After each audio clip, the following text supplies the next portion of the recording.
Assalamualaikum warahmatullahi wabarakatuh. Selamat datang di channel Dakwah Kini Official. Pada konten kali ini Dakwah Kini Official akan membahas tentang jual beli dalam pandangan syariah Islam. Belum ditonton yuk jangan lupa subscribe, like, and share.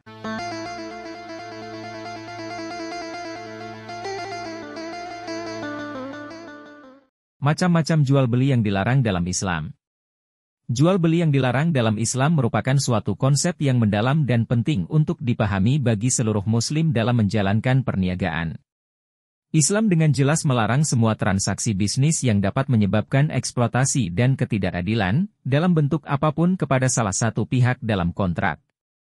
Tujuan utama dari larangan ini adalah untuk memastikan bahwa semua transaksi keuangan dan bisnis dilakukan dengan transparansi dan akurasi, sehingga tidak ada pihak yang memanfaatkan pihak lain. Beberapa praktek yang dianggap haram dalam keuangan Islam antara lain adalah riba, bunga, ketidakjelasan dalam kontrak, gharar, dan judi, maisir. Informasi lebih lanjut terkait jual beli yang dilarang dalam Islam bisa disimak di bawah ini. Konsep jual beli menurut Islam. Konsep jual beli dalam Islam didasarkan pada pertukaran barang yang memiliki nilai dengan harga yang disepakati oleh kedua belah pihak, sesuai dengan pedoman hukum. Transaksi ini dilakukan melalui tawaran dari salah satu pihak dan penerimaan oleh pihak lain, baik secara eksplisit atau yang dipahami secara adat. Harga barang atau jasa tidak harus dalam bentuk uang modern, tetapi bisa berupa emas atau perak. Jika bukan sebagai penyimpan nilai atau perwakilan nilai, maka dianggap sebagai perjanjian barter. Prinsip kesepakatan bersama dan tawaran penerimaan tetap berlaku.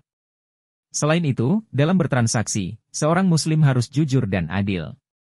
Penipuan dan ketidakjujuran dilarang, dan transaksi yang melibatkan barang haram seperti babi dan minuman keras juga dilarang. Sebagai umat Islam sudah sepantasnya memahami berbagai transaksi yang dianggap tidak layak. Jangan menganggap apapun sepele karena bisa menyebabkan dosa yang sangat besar dan menentukan nasib seseorang nantinya di akhirat. Pentingnya memahami jual beli yang dilarang. Memahami transaksi yang dilarang dalam Islam esensial bagi umat muslim dalam menjalankan aktivitas ekonomi sesuai prinsip agama. Keberkahan dan kehalalan rezeki dapat terjaga dengan menghindari transaksi haram. Praktik-praktik seperti riba, gharar, dan penipuan harus dihindari untuk mencegah dosa dan menjaga integritas ekonomi. Islam mendorong transaksi yang jujur, adil, dan menguntungkan kedua belah pihak. Selain itu, pemahaman ini membantu menjaga hubungan baik dengan Allah dan mendapatkan ridhanya. Referensi utama dalam memahami transaksi yang dilarang adalah Al-Quran dan hadis, serta konsultasi dengan ulama atau ahli syariah. Intinya apabila merasa tidak nyaman dengan transaksi yang dilakukan, lakukan konsultasi terlebih dahulu dengan ahlinya untuk mengetahui apakah bisa dilanjutkan atau lebih baik diakhiri. Macam-macam jual beli yang dilarang dalam Islam. Berikut beberapa jenis jual beli yang dilarang dalam Islam. Transaksi jual beli jenis ini akan menimbulkan masalah yang cukup besar baik secara Islam ataupun kerugian material lainnya. 1. Riba, bunga. Dalam Islam, riba atau bunga dianggap haram. Riba didefinisikan sebagai keuntungan tambahan yang diperoleh dari pinjaman atau hutang. Alasan pelarangan ini adalah karena riba dianggap sebagai bentuk eksploitasi dan ketidakadilan dalam transaksi keuangan. Oleh karena itu, sistem ekonomi syariah menekankan pentingnya transaksi yang adil dan menyarankan untuk menghindari praktik riba. 2. Gharar, ketidakjelasan atau ambiguitas dalam kontrak. Gharar dalam Islam merujuk pada ketidakpastian, penipuan, dan risiko dalam transaksi. Konsep ini melarang penjualan barang yang belum ada, seperti panen yang belum dipetik atau ikan yang belum ditangkap. Dalam keuangan Islam, gharar dilarang karena bertentangan dengan prinsip kepastian dan keterbukaan dalam berbisnis. Gharar dapat muncul saat klaim kepemilikan tidak jelas atau mencurigakan. Contohnya adalah kontrak berjangka dan opsi yang memiliki tanggal pengiriman di masa depan. Gharar adalah konsep penting dalam keuangan Islam dan digunakan untuk mengukur legitimasi investasi berisiko seperti penjualan singkat, judi, atau kontrak yang tidak jelas. 3. Maisir, perjudian. Maisir atau judi dalam bahasa Arab adalah aktivitas jual beli yang dilarang dalam Islam. Aktivitas ini melibatkan taruhan atau permainan yang mengandung unsur ketidakpastian. Al-Quran, dalam surah Al-Baqarah ayat 219, menyatakan bahwa judi memiliki dosa yang lebih besar daripada manfaatnya.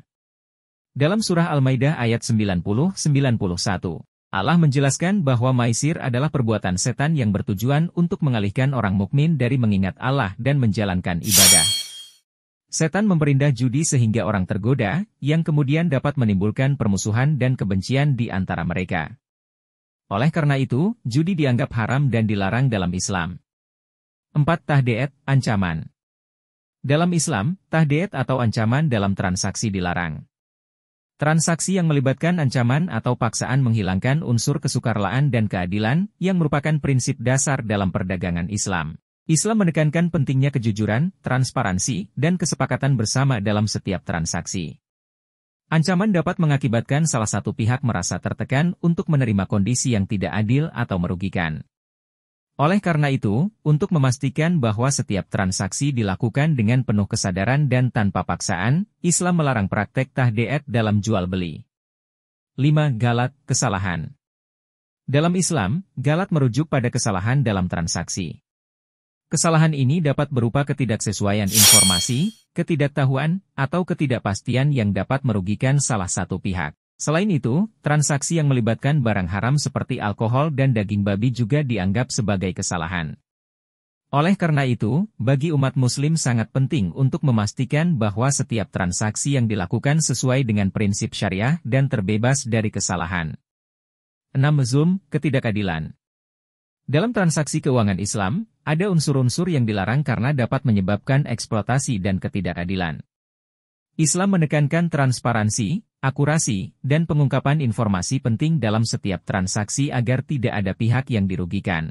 Salah satu elemen yang dilarang adalah zulm atau ketidakadilan. Islam melarang segala bentuk transaksi yang dapat menyebabkan ketidakadilan kepada salah satu pihak dalam kontrak. 7. Kheda'ah, penipuan. Islam menekankan pentingnya keadilan dan transparansi. Salah satu elemen yang dilarang dalam transaksi Islam adalah kheda'ah, yang berarti penipuan. Islam memandang bahwa setiap transaksi harus didasarkan pada kebenaran, akurasi, dan pengungkapan informasi yang relevan. Hal ini untuk memastikan bahwa tidak ada pihak yang dirugikan atau dimanfaatkan oleh pihak lain. Dengan demikian, penipuan dalam bentuk apapun dianggap bertentangan dengan prinsip-prinsip keadilan dan transparansi yang diajarkan oleh Islam. 8. Istiglal, eksploitasi. Dalam hukum Islam, istihlal merujuk pada tindakan menganggap sesuatu yang haram sebagai halal. Istilah ini berasal dari akar kata Arab yang berarti membuka atau melepaskan. Dalam konteks fiqh, istihlal mengacu pada distorsi yang salah dan tidak tepat dari hukum Islam. 9. Ihtikar, monopoli. Ihtikar dalam bahasa Arab berarti menimbun barang, terutama makanan, dengan tujuan menjualnya kembali pada harga yang lebih tinggi.